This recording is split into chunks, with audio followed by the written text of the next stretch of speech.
Está grabando. Todo el procesamiento que ocurre en un programa básicamente depende de que los objetos están ejecutando métodos. Como esos métodos básicamente tienen acciones que involucran cambio del estado de los objetos y envío de mensajes a otros objetos, todo el procesamiento que ocurre en una aplicación tiene que ver fundamentalmente con objetos que están enviándose mensajes entre sí, que de alguna manera colaboran para resolver una tarea, que es la tarea que se está llevando a cabo en este momento en la aplicación, y no ocurre nada fuera de los objetos.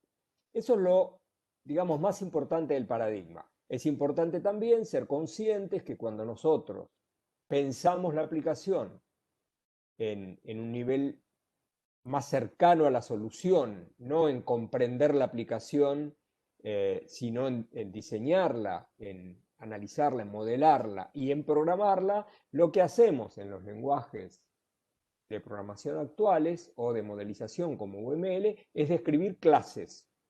Las clases, dijimos también hacia el final de la clase pasada, son descripciones abstractas de conjuntos de objetos que tienen el mismo comportamiento y la misma estructura.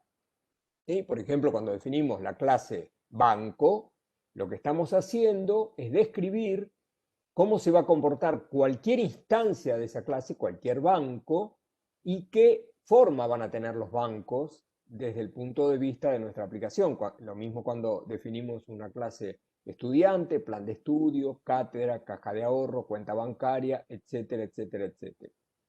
Esas clases, además de contener una descripción abstracta de los objetos que luego van a formar parte de la aplicación y de los comportamientos que esos objetos tienen, funcionan de alguna manera como fábrica de objetos. Cuando queremos crear un objeto, le pedimos a la clase que lo cree y la clase nos lo devuelve para que nosotros lo apuntemos, y ese es otro concepto importante, lo liguemos con una variable de instancia, por ejemplo, o con una variable temporal, dentro de otro objeto.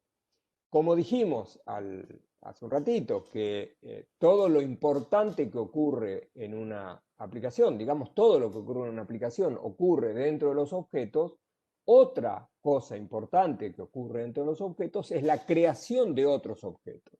Eso implica que la responsabilidad de crear objetos en cualquier aplicación recae en otros objetos, que son los que los crean. Y esa responsabilidad de crear objetos es parte de la lógica de la aplicación. Quien crea un objeto de una clase es parte de una de las decisiones de diseño que tenemos que tomar nosotros cuando construimos la aplicación. Sorprendentemente, digo sorprendentemente porque pareciera ser que crear objetos fuera una cosa menor, ¿sí? De hecho, cuando uno inicializa una variable cualquiera en un programa cualquiera, no se está preguntando dónde la voy a inicializar. En un programa construido con objetos, el objeto que crea otros objetos, por ejemplo, en la aplicación que nos permite manipular los estudiantes, las carreras, los legajos, el funcionamiento de una facultad, el objeto que crea a los estudiantes en la aplicación. No es un objeto que no nos sirve para nada. Al tener esa responsabilidad de crear los estudiantes, es evidentemente un objeto que tiene cierta relevancia. Así es que, y ustedes lo van a ver a medida que avancemos durante el curso, un poquito más adelante cuando Roxana les hable de las buenas prácticas para diseñar objetos, que hay objetos que tienen distintos roles que son de mucha importancia, y uno de esos roles súper importantes es el rol de crear otros objetos, ¿sí? No son objetos menores. Es como si yo les dijera, por ejemplo, tener un auto, describir un auto como objetos, es una actividad interesante de diseño, decir qué características tiene un auto, qué comportamiento, etcétera, tiene. Tenemos la clase auto, que es la que nos sirve para crear un auto, pero después tenemos que tener quiénes son los que deciden que hay que crear un auto nuevo. ¿Sí? Y Julián, te respondo ese comentario, en realidad no tiene que ver con que sean 2.000 o 200.000 alumnos. El tema es que aquel objeto que crea otros objetos no solamente tiene la responsabilidad de crearlo, sino también de inicializarlo, darle los valores iniciales. Y entre otras cosas, y muchas veces ocurre, y esto depende siempre de cada aplicación, muchas veces un objeto cuando arranca está vinculado con otros y esas ligazones que nos permiten construir la red de objetos que ustedes vieron en el gráfico del comienzo de la clase pasada, es una red que comienza a crearse en el momento de la instanciación del objeto. En general, una buena parte, no la mayoría, pero una buena parte de las aplicaciones que construimos hoy en día tienen una sofisticación en las relaciones entre objetos que se entiende, se puede comprender fácilmente entendiendo el dominio. Por ejemplo, vamos a ver en la próxima o en la otra clase esta aplicación como Globo o Pedido Ya, que en definitiva los objetos que representan a los clientes o a los acarreadores o a los productos, no es que tienen 700 relaciones distintas con muchos tipos de objetos distintos. En general, la comprensión de una aplicación del tipo, cualquier tipo de aplicación moderna, de las que uno se imagina, WhatsApp, Facebook, Twitter, Globo, Rappi, Pedido Ya, Uber, las que sirven para reservar casas u hoteles tipo Airbnb, Booking.com, Despegar, cualquiera de esas aplicaciones, cuando nosotros, hasta como usuarios, pero incluso como personas que están aprendiendo objetos como ustedes o desarrollo de software como ustedes, cuando ustedes las miran con el ojo del constructor y no con el ojo del usuario final, a la conclusión a la que van a llegar, yo diría rápidamente, a que la sofisticación o la complejidad de las relaciones y los comportamientos no es muy grande.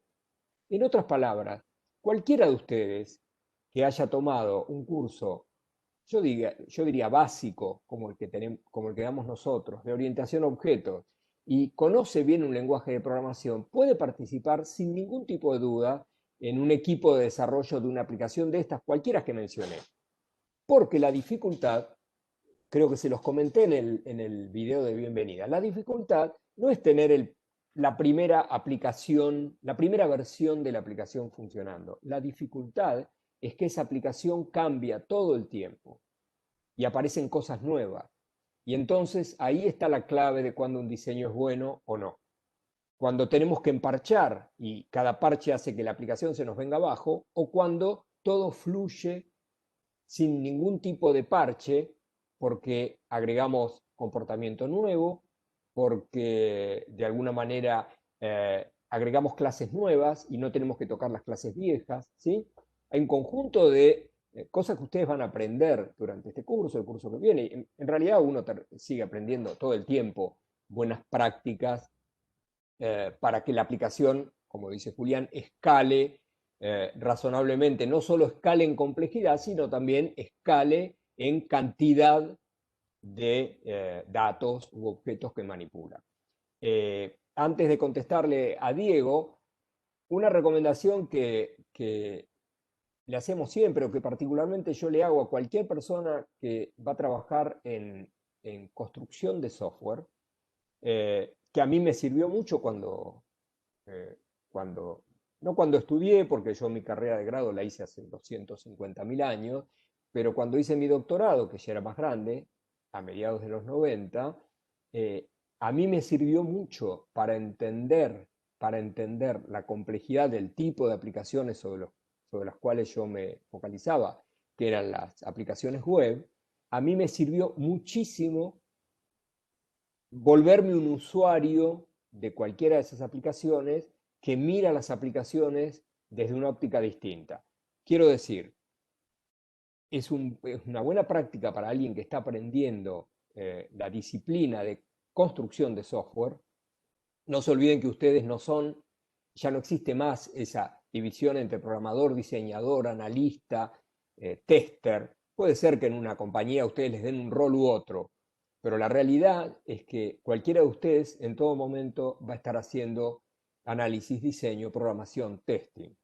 Esa persona que es un constructor de aplicaciones tiene una forma de entrenarse que es, no está muy difundida, pero es muy interesante, que es agarrar cualquier aplicación de las que están accesibles en la web, que en realidad cualquiera está accesible, ¿no? Twitter, Facebook, Amazon.com, Mercado Libre, que es también una aplicación interesante, eBay, o sea, hay familias de aplicaciones, ¿no? Las de tipo pedido ya, las de tipo Amazon, las de tipo Mercado Libre, las de tipo despegar. Eh, Ponerse con esa aplicación y recorrerla como la recorres, abrir una cuenta, que eso en general es gratuito, y hacer cosas con la aplicación. Y ponerse en el lugar del que está construyendo la aplicación, como si ustedes fueran los que la tienen que construir. Y ponerse a pensar, bueno, acá, ¿qué clases tengo? Y estos objetos, ¿qué mensaje responderían? ¿Y qué objeto conocen a cuáles? Sería como hacer un reverse engineering medio de juguete. Diego, perdóname que paso de largo tu pregunta. ¿Para qué aplicaciones no sería tan conveniente usar programación con objetos? En realidad, eh, no sé si existe alguna familia de aplicaciones en las cuales convenga no modelar con objetos. Cierto es que hay algún tipo de partes de aplicaciones en las cuales el foco no es la descomposición en cosas, sino el aspecto algorítmico. Por ejemplo, suponete que estamos en 1990 y pico, ¿sí? En aquel momento 93, 94, 95, Java recién aparecía, existía C++, el tipo que escribe el algoritmo de Google, el algoritmo de búsqueda de Google. Ese tipo tiene como foco fundamentalmente un problema de matching de strings dentro de otros lugares que son las páginas web. Y entonces ahí la complejidad es fundamentalmente algorítmica, no de descomposición de cosas. Es cierto que cuando Google como negocio evoluciona y el algoritmo pasa a ser un commodity que ya lo usan como si fuera una caja negra, el resto siguen siendo cosas. Pero es cierto, hay nichos aplicativos en donde no es que no usás programación orientada a objetos, porque en definitiva si estás escribiendo el código en C++, por ejemplo, es posible que uses los mismos conceptos, tengas clases, métodos, etcétera, y que te venga bien incluso tenerlo. También es cierto, como dice Matías, que en determinados nichos aplicativos donde uno tiene que escribir el código de base de una aplicación donde hay poca RAM, ¿sí? Uno podría elegir un lenguaje preobjeto. En principio podría ser un lenguaje tipo C, pero la realidad es que ese fenómeno de la RAM escasa es un fenómeno que ya casi no ocurre, ¿no? Cuando aparecieron los teléfonos celulares, se decía que el software que íbamos a construir en los teléfonos tenía que construirse usando técnicas preobjetos por una cuestión de optimización. Y la realidad es que los ambientes de desarrollo hoy de software para celulares son los mismos ambientes de desarrollo que ustedes utilizan en las aplicaciones que son web o desktop. Con lo cual, finalmente es lo mismo. Y además es lo que dice Diego, que cualquier artefacto hoy no tiene problemas con la RAM. La RAM dejó de ser la RAM, y de hecho el almacenamiento dejó de ser un problema, la velocidad de acceso al almacenamiento dejó de ser un problema. Cuando en los 90 se discutían estas cosas, había todavía una incertidumbre respecto a cómo iba a evolucionar el tamaño, no el costo, porque eso se sabe que el costo siempre cae, pero sí cuánta memoria podía tener un dispositivo chico. Bueno, la experiencia demostró que eso se sigue miniaturizando a velocidades impresionantes y que hoy uno tiene en un automóvil aplicaciones que son más sofisticadas que la notebook que tengo yo acá, que es una batata, y en donde yo no usaría una tecnología que no fuera de objetos. De todas maneras, eh, la realidad es que el tipo de cosas que el 90% de ustedes van a hacer son cosas, software, que en las cuales lo importante no es la tecnología de programación, sino la forma en la cual piensan la aplicación, la forma en la cual conciben lo que van a hacer. Y la tecnología de objetos es, a esta altura del partido, una base sobre la cual luego se construyen otras cosas, como la tecnología de servicios o de microservicios, etcétera. O sea, ustedes van a construir aplicaciones eh, muchísimo más complejas que el tipo de algoritmos que usamos en la práctica de nuestras materias en la facultad. También es cierto que aquellos pocos, pero valiosos profesionales que se dedican al aspecto más algorítmico, ¿sí? Tipo que tiene que escribir un nuevo algoritmo para hacer deep learning. Imagínense, tipo que está escribiendo el algoritmo que pueda ganarle una partida de ajedrez a la generación actual de jugadores de ajedrez electrónicos, que yo creo que ya son imbatibles. Para ese tipo es muy probable que lo que importe esté lejos de pensar qué cosas hay, porque en un partido de ajedrez tampoco hay tantas cosas, ¿sí? Diego no debería haber hablado ni de servicios ni de microservicios, porque si nos ponemos a hablar de eso nos vamos por las ramas, pero después si te acordás, mandame un mail y te apunto a una, a una literatura más o menos comprensible para que veas primero qué son los servicios y luego qué son los microservicios.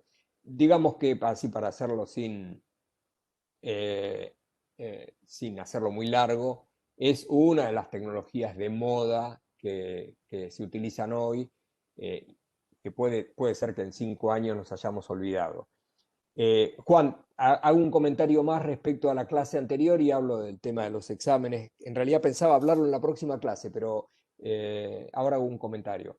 Algo que en la clase pasada quedó dando vueltas y hubo muchas preguntas y a mí me parece que no quedó zanjado y es muy difícil zanjarlo, es esta idea de el concepto de main, ¿sí?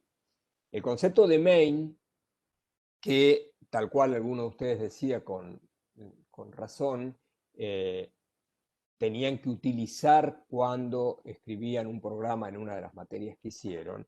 En realidad, lo que en algunos de los ambientes de desarrollo Java, particularmente cuando uno utiliza lenguajes de tipo Java desde la consola, suele haber un método main, que es el método de arranque de alguna clase, la clase con la cual empieza la aplicación, con la cual uno decide empezar la aplicación.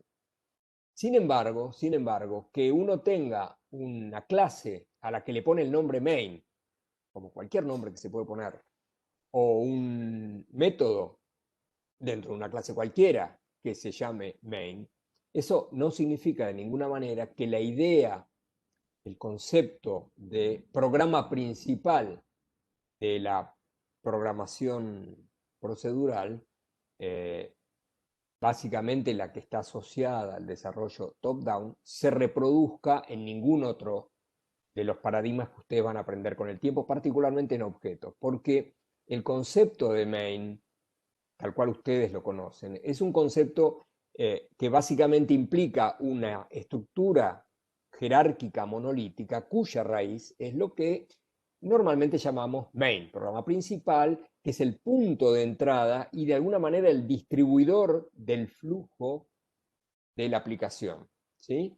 Que durante casi 30 años, desde fines de los 50 hasta fines de los 80, de alguna manera la manera en la cual pensábamos el software, en donde básicamente lo que hacíamos era descomponer un problema en problemas más simples, estos en problemas más simples, y así siguiendo, hasta llegar a un nivel de abstracción manejable, es lo que en todas las tecnologías conocemos como divide and conquer, y que en objetos también lo hacemos, obviamente, y se hace en cualquier tipo de situación problemática, software o no.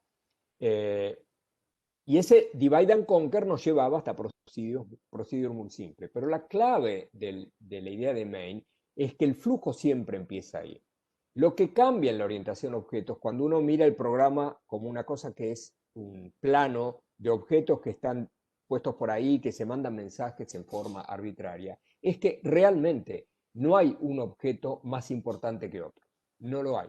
No hay un objeto que controle el flujo. Uno podría tranquilamente en cualquier aplicación orientada a objetos poner un objeto al que usualmente llamamos fachada, facade, que es el que recibe un mensaje y distribuye. Eso se puede hacer.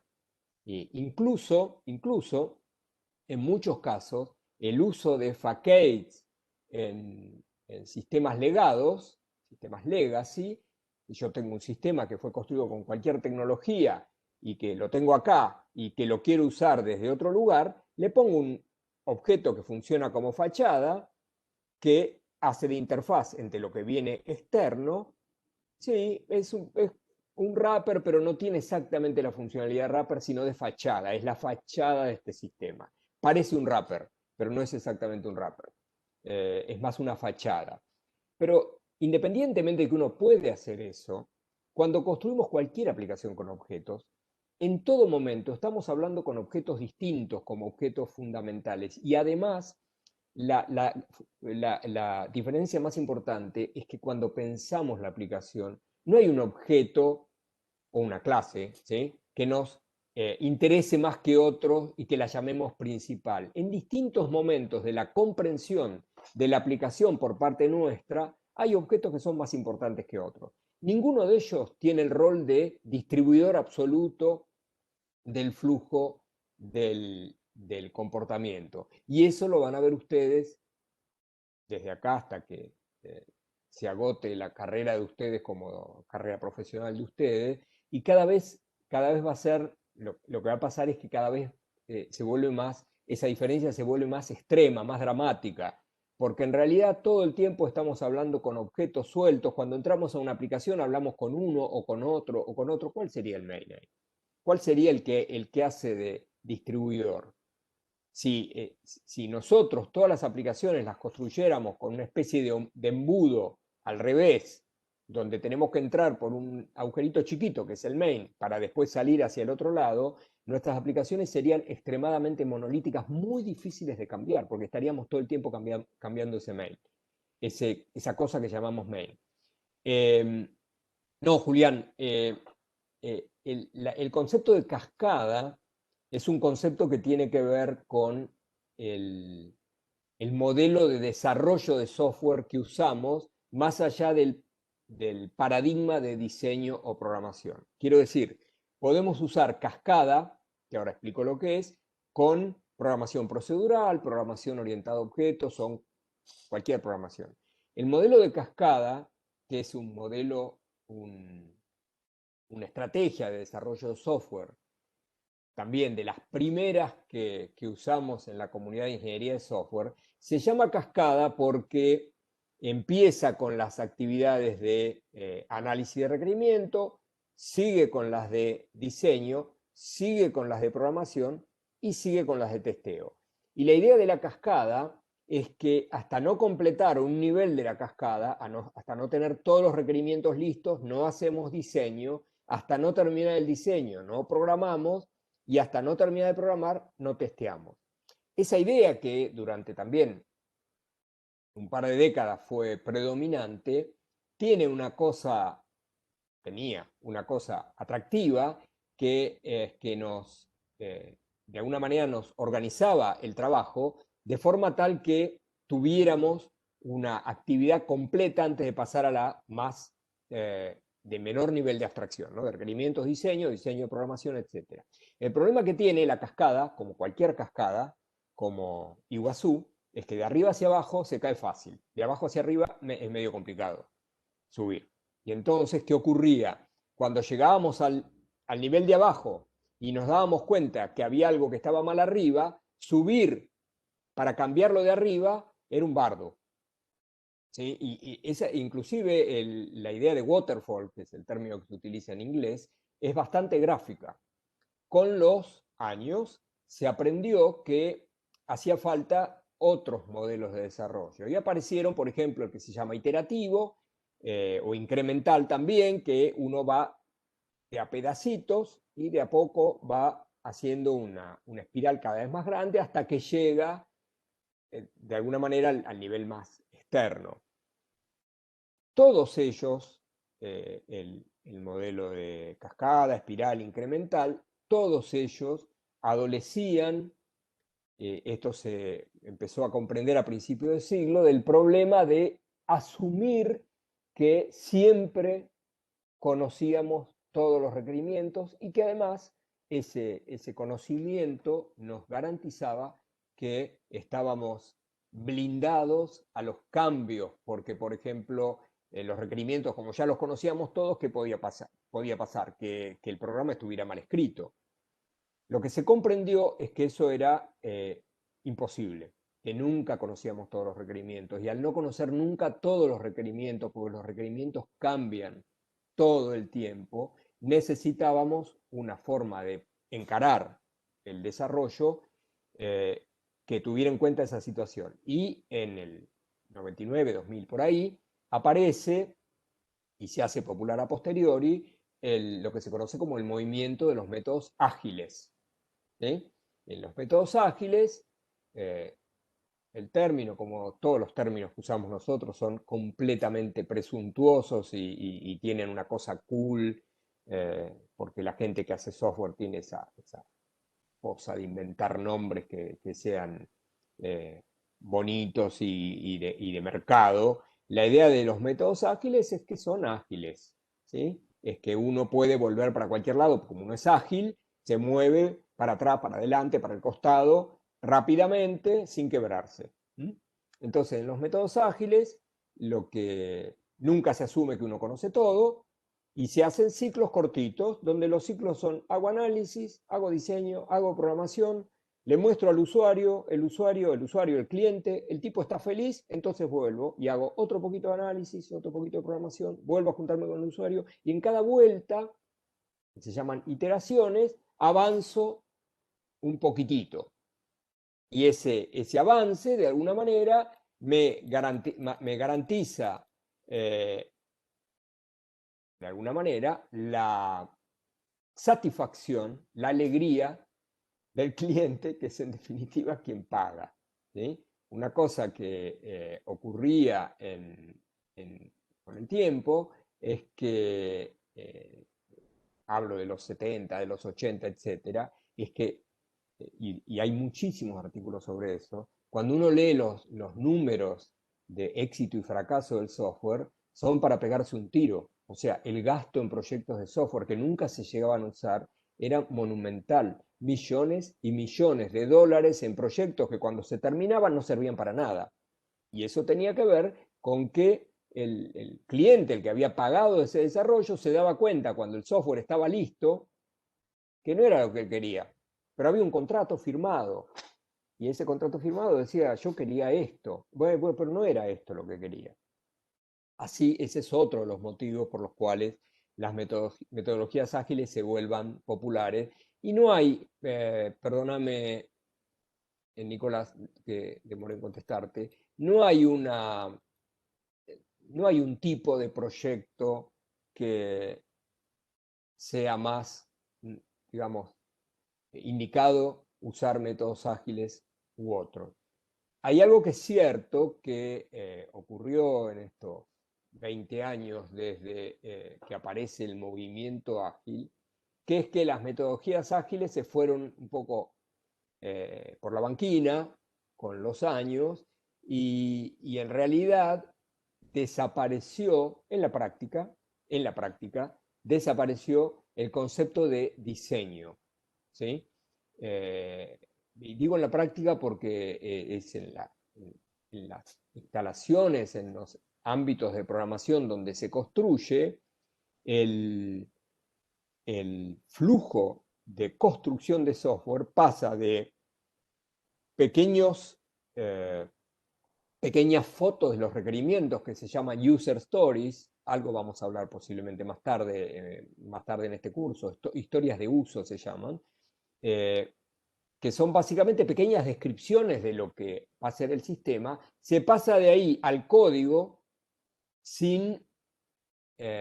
casi sin pasar por una etapa previa de diseño. Lo que tiene sentido porque como no tenemos todo el panorama de nuestra aplicación, no hay tampoco mucho para diseñar. El diseño crece incrementalmente. Sí, eso seguramente lo van a ver en ingeniería de software. El diseño crece incrementalmente. Uno de los problemas que tiene esta visión, y ustedes van a ver esto en la orientación objetos 2, es que estos ciclos ágiles, en donde estos ciclos ágiles son ciclos cortos en tiempo, ¿sí? Son lo que en Scrum, que es uno de los métodos ágiles populares, se denominan sprints. En estos sprints, que son ciclos cortitos, el tiempo corre y entonces hay una especie de frase que utilizan algunos de los gurús de los métodos ágiles, que es hacer solo lo suficiente, ¿sí? Modelar, por ejemplo, modelar solo lo que hace falta, programar solo lo que hace falta. Y entonces puede ocurrir que en este ciclo lo que diseñamos sea feíto.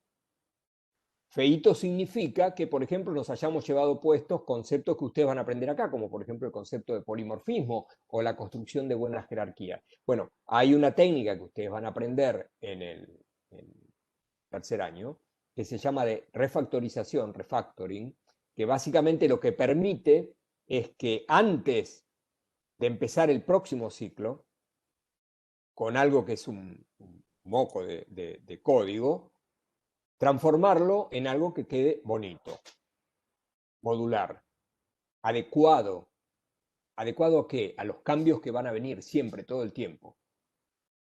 Esas técnicas de refactoring se han utilizado, se han vuelto tan populares porque hay tal comprensión de que en los ciclos ágiles lo que programamos queda feo, que hay herramientas que hacen refactoring automático. Y llevado a un extremo, es como si yo le dijera, programo cualquier cosa, que total después tengo una herramienta que me lo pone modular. ¿Sí? No es tan así. Por supuesto, cuanto más conocemos de las buenas técnicas de programación, básicamente son 3 o 4, y ustedes las van a aprender en las primeras clases de objeto, más las clases de diseño que les va a dar Roxana un poquitito más adelante, es que una vez que uno conoce esos primeros conceptos, es muy difícil hacer las cosas mal. ¿Sí? María Dolores, déjame que lea.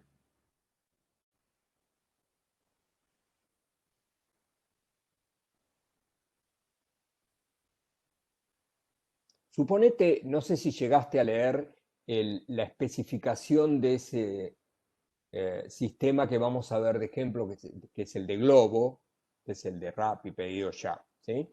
Que es un sistema en donde lo cuento rápidamente, tenemos personas que a través de una interfaz web o móvil piden productos, le piden productos a Globo.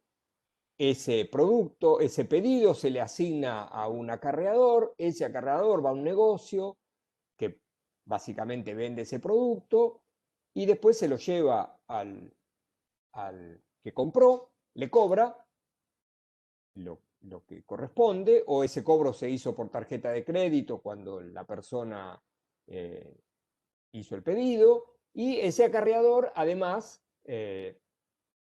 cobra un sueldo de la compañía, ¿no? Eso, para empezar, no es, ni siquiera se puede caracterizar como programa, porque hay una mezcla ahí, como en casi todas las cosas que ustedes van a construir, de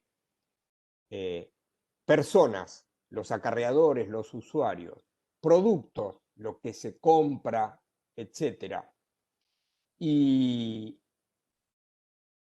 otras personas que son los que compran, con el software necesario para que eso funcione, que para empezar, y de vuelta, supongamos siempre que estamos construyendo un sistema de este tipo y no que nos dijeron, mira, a vos lo que tenés que hacer es programar esta clase con estos métodos, que es lo que muchas veces pasa en cualquiera de estos lugares. Suponete que vos vas a trabajar a Mercado Libre o a Despegar o a Globo, la aplicación ya está funcionando, ya está, ya existe, se gana muchísimo dinero, y entonces a vos te hacen programar pedacitos, vos ni siquiera llegás a escribir un programa.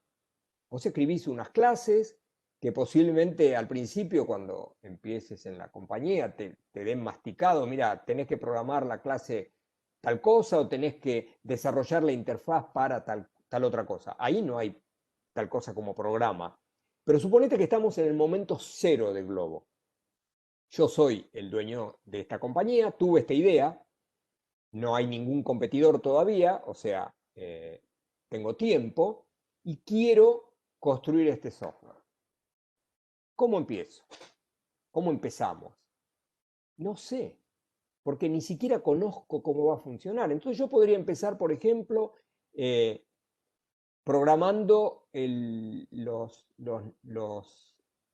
código de los tipos que llevan productos, o programando la interfaz de cómo voy a hacer el pedido de productos, o podría elegir un flujo cualquiera, que es registrarse. Voy a definir, para mí el programa es la registración de clientes. O yo podría tranquilamente decir, no, no puedo registrar clientes primero, porque primero necesito tener negocios.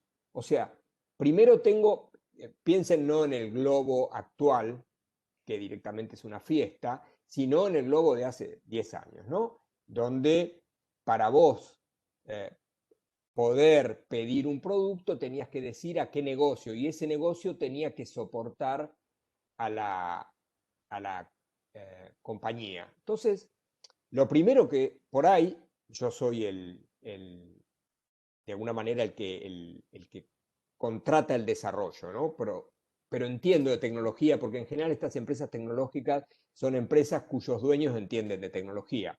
De hecho, y una pequeña desviación, hoy en día todos los clientes entienden de tecnología porque la ven en la web, porque ven todo el tiempo eso y compiten contra eso. Entonces yo soy el que te está contratando. Entonces, quizás el programa para mí es, no, tenemos que empezar registrando negocios. Entonces lo primero que vamos a hacer es definir las clases que representan los negocios y los productos que ofrecemos en nuestra compañía. Entonces, lo primero que vamos a hacer, nuestro programa va a ser una interfaz que me permita a mí y a mis compañeros, si tengo empleados mejor todavía, agregar negocios. Frávega, Carrefour, la pizzería de Juancito, Coto, la verdulería de la esquina. Y entonces tengo que tener la clase verdulería, o la clase negocio, que está organizada en una jerarquía o no, no lo sé, porque todavía no tengo ni idea cómo va a ser los comportamientos. Entonces, ahí el programa es como, va por acá, por el lado de crear negocios. Resulta que ya tengo un montón de software escrito que me permite agregar negocios. Mando gente a negociar con, suponete, Coto. Me sacan corriendo, entonces voy al BEA o al Carrefour y me dice, no, yo no te conozco, entonces empiezo con un almacén. El almacenero me dice, sí, te doy la lista de precios. Entonces, hoy mi programa es esa partecita del software que tiene que ver con crear objetos negocio y objetos productos, vincularlos entre sí. Ahí en el medio, cuando me doy cuenta, esto es un posible escenario, que podría ser distinto. Cuando me doy cuenta que tengo una cierta estructura ya de negocio, ya tengo 3 pizzerías, 2 almacenes, digo, bueno, ahora tengo que empezar a hacer publicidad con los clientes. Entonces tengo que tener una funcionalidad que me permita registrar clientes, que un cliente se siente en su computadora y abra una cuenta. Y ahí tengo como otro flujo que pasa por otro lado completamente distinto. Todavía no tengo acarreadores, porque no tengo plata para contratar acarreadores, con lo cual eso lo fui pateando. Esa es una posible visión del asunto. Otra posible visión es que yo soy el señor Globo, le presenté la idea a un inversor y el inversor me dio, porque le gustó la idea y dijo, nos vamos a llenar de plata, el tipo me dio 100 millones de dólares. Entonces, yo estoy sentado arriba de los 100 millones de dólares y digo, ok, vamos a tener toda una estructura de software armada que nos permita todo y mientras tanto contrato gente que hable con Carrefour, Frávega, Coto, el almacén, etcétera, y contrato acarreadores, ya contrato acarreadores. Y entonces estoy haciendo todas esas líneas al mismo tiempo. Ahí, ¿cuál es? ¿Qué es empezar el programa? Desaparece el concepto de empezar el programa. Vos tenés razón, siempre de alguna manera tengo que decidir cuál es la línea cero del programa, pero la línea cero puede ser una clase, que es la clase producto, que después va a ser un objeto que está acá abajo, que es lo menos parecido a un main que uno pueda decir, y que fue el primero que programé, o la clase acarreador, o la clase cliente. En realidad, una de las cosas interesantes que tiene la orientación a objetos es que me permite ir pensando en clases. A ver, también, insisto, depende mucho del enfoque de desarrollo, cuán ágil, cuán incremental, cuán cascada estoy usando, y eso también depende de cuál es la estructura que yo tengo para construir. No es lo mismo el señor Globo con 100 millones de dólares o uno de nosotros hace 15 años que dice, vamos a hacer esto porque me parece que con este producto o este servicio, que es el de Globo, tenemos un negocio. Y antes de mostrárselo a ningún inversor, queremos tener un prototipo de software que funcione como si hubiera acarreadores, productos, negocios, etc. Entonces nos ponemos a construir todo. Aún en ese caso, los flujos de comportamiento son tantos y tan distintos que es muy difícil decir estoy empezando el programa por acá o por allá, o conviene empezarlo por aquí o por allá. Después, cuando vos ejecutás el código, de nuevo, depende mucho de cuál es el momento en todo el proceso de desarrollo en el cual estás trabajando. Cuando vos ejecutás ese código, puede ser que haya un punto de entrada, difícil. Va a haber muchos puntos de entrada, porque va a depender de cuál es la funcionalidad que vos querés probar en ese momento. Ese es el punto, esa es la clave. La clave es que la realidad es que las cosas que hacemos cuando construimos software eh, son tan sofisticadas que ya están muy lejos del nivel de algoritmo o programita de lo que hacemos en la facultad. Yo entiendo tu duda porque, digamos, yo yo aprendí así, hace mucho, pero aprendí así, que uno tenía un programa. Vos como desarrollador, ¿qué haces? Escribís programas. Escribís un programa y ese programa se ejecuta. Y en general los programas que escribíamos hace tiempo comenzaban y terminaban. Por ejemplo, un compilador comienza y termina. Vos arrancás el compilador y el compilador tac, y termina. Incluso no tiene que ver con que uses C o Pascal. Es cierto, cuando vos tenés un lenguaje procedural, y está bien que es la forma, digamos, todavía no está claro en la comunidad de la educación informática, que tenga sentido empezar describiendo lo que es un sistema completo. Porque al principio, cuando vos aprendés, hay conceptos básicos, el concepto de iteración, de secuencia, de decisión, de variable, que la única forma de aprenderlos es escribir cosas acotadas, un algoritmo. Por ejemplo, que te permita ver que ordenaste un array. Básicamente, si las primeras cosas que construís son sistemas monstruosos, vos no tenés forma de fijar ese conocimiento. Y por décadas, todos los educadores hemos estado discutiendo, y los que hacemos ingeniería de software y educación con bastante más eh, intensidad y además en general con mucha pasión, cómo se empieza a aprender. Y no hay una respuesta.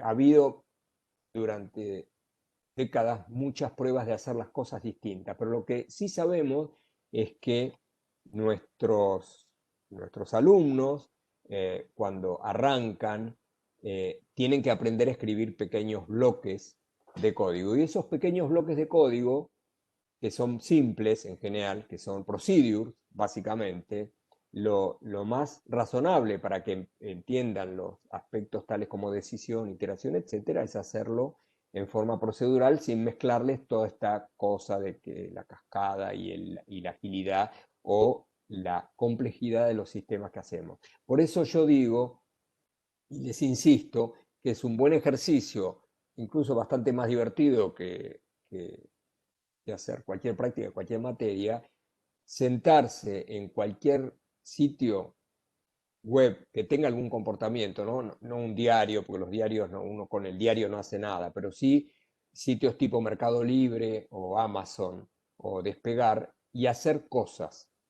Llegar, en cualquiera de esos sitios se puede llegar, insisto, yo hice eso durante todo mi doctorado con Amazon particularmente, y hasta a veces compraba, porque compraba discos o libros, pero ni siquiera es necesario llegar a eso. Uno puede tener abierto una cuenta y tener todos los datos de la cuenta y llegar hasta el momento en que puso en el carrito de compra todas las cosas y hace el checkout, que es finalización de la compra, y llegar hasta el último punto y después decir, no, no compro. Y eso permite muchísimo ver qué hay ahí atrás. Es lo que alguno decía, una especie de ingeniería reversa, pero ingeniería reversa hecha por alguien que está aprendiendo y no que está haciendo la ingeniería, porque yo no sé qué código tiene Amazon, Mercado Libre, Despegar, tampoco me importa. A mí lo que me interesa es mirar esos comportamientos e imaginarme, bueno, acá el tipo que hizo esto tiene la clase A, la clase B, la clase C, la clase D, etcétera. Y estas clases permiten generar estos objetos, el objeto producto, y tiene un cliente, y cómo hago para vincularlos uno a otro, y cómo vinculo eso con los datos de pago del cliente, y qué pasa cuando hay muchos productos iguales, que tengo muchas instancias que son iguales. Todo ese tipo de preguntas que aparecen en general después cuando uno desarrolla, es muy piola, y realmente con un poco de conocimiento de técnicas de diseño, inclusive es muy difícil que uno no aprenda. En general se aprende mucho, ¿sí? Y algo que es fundamental que ustedes aprendan en este año particularmente en este cuatrimestre, es a pensar en las aplicaciones como formadas por cosas que se comunican.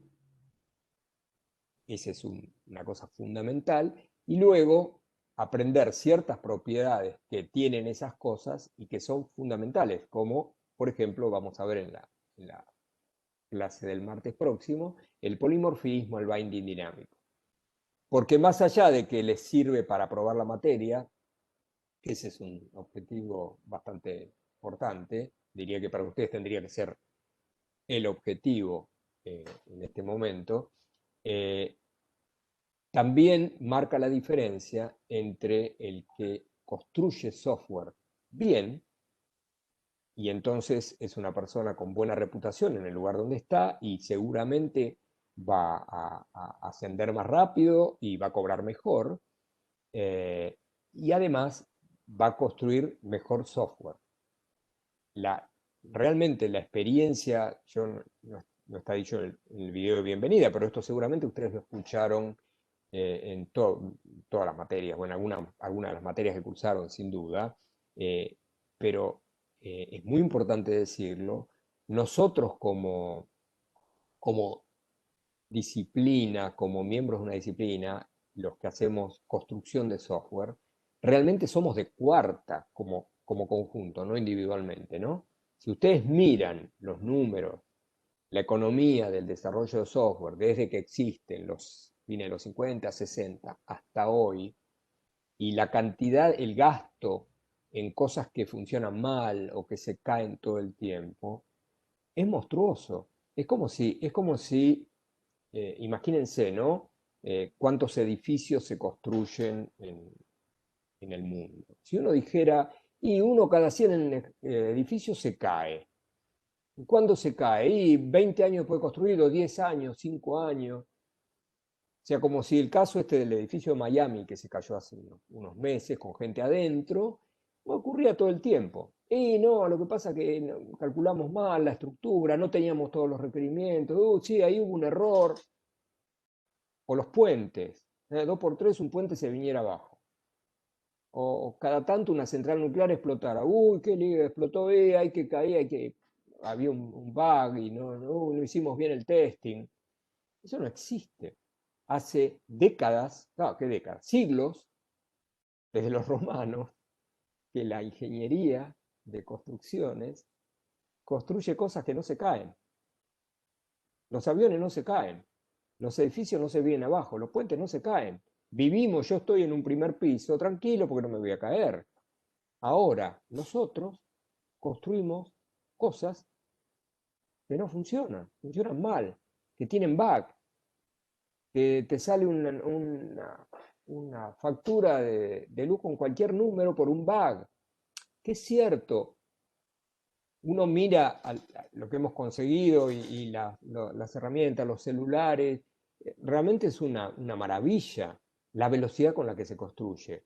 Pero de todos esos proyectos hay un montón, muchísimos que inclusive no conocemos, que funcionan mal, empiezan a funcionar y dejan de hacerlo, y ahí no pasa nada. Uno va a pagar un impuesto a ARBA, a FIP, qué sé yo, y no anda el sistema. ¿Qué es que no anda el sistema? No, pues se cayó el sistema. Es cierto, tampoco se hacen tantos edificios como programa, hacemos muchos programas, pero guarda que en los 60, 70, 80 no se hacían tantos programas. Y en realidad tampoco hay tantos ingenieros como desarrolladores. Sí, Leo, te escucho. Vos terminás la pregunta que me haces, qué sé yo, el cuestionario promocional de mañana viernes. Mañana viernes hay un cuestionario promocional. ¿Quién dijo eso? ¿Seguro? Eh, Te averiguo y idea que hubiera un cuestionario promocional. Si hay un cuestionario promocional, ¿de qué? ¿De la teoría? ¿Posta? ¿Y ya está fijada la fecha?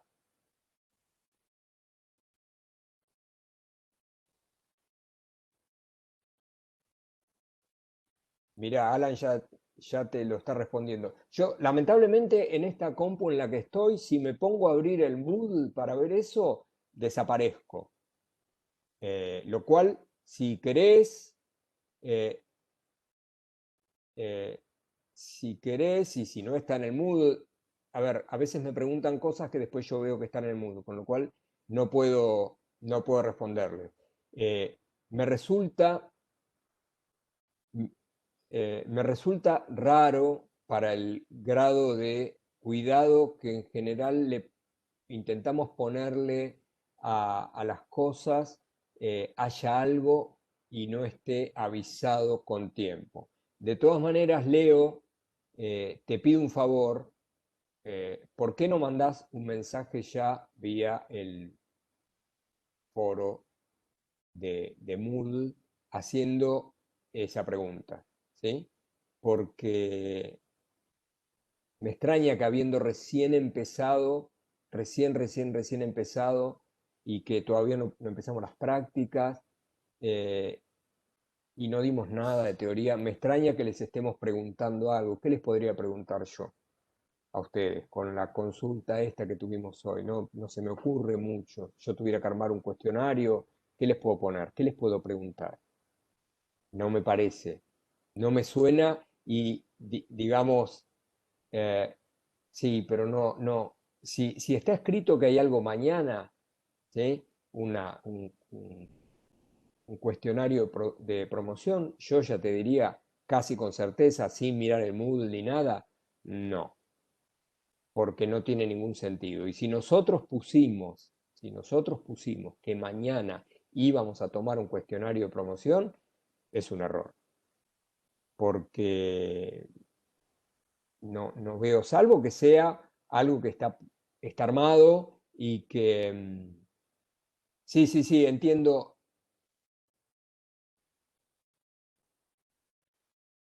Muy bien. Veo ahí lo que está copiando Frank. Eh, yo diría, yo diría que se relajen porque 5 cuestionarios, el primero tiene fecha mañana. Bueno, ya les diría que no creo que ocurra.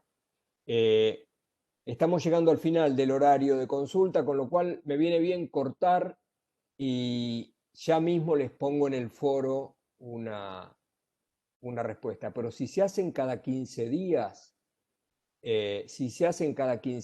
el primero tendría que tener fecha la semana que viene. ¿Sí? Em, Voy a detener la grabación ahora y les mando un mensajito. La bibliografía está puesta en el Moodle, Diana, me dijo Alejandro. En el Moodle está puesta la bibliografía. Fíjate si la encontrás. ¿Ok? De todas maneras, Leo, estate atento al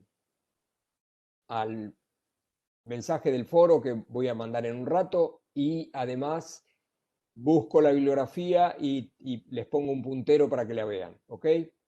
Me despido, los veo el martes y el martes alguno, no sé quién fue que me hizo al principio la pregunta respecto a la evaluación. Esperen que lo busco más tempranito.